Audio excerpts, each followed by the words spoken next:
بسم الله الرحمن الرحيم. هل أتاك حديث الغاشية؟ وجوه يومئذ خاشعة عاملة ناصبة تصلى نارا حامية تسقى من عين آنية ليس لهم طعام إلا من ضريع لا يسمن ولا يغني من جوع.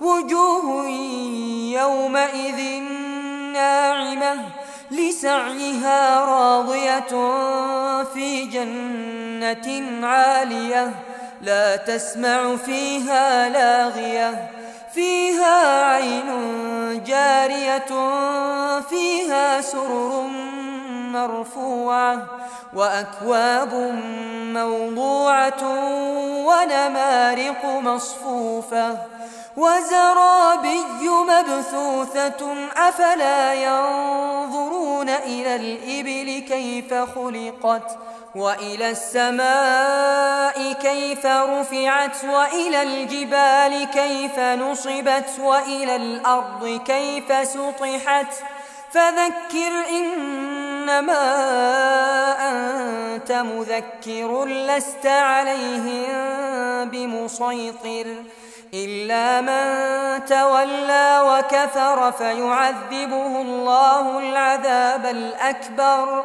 إن إلينا إيابهم ثم إن علينا حسابهم.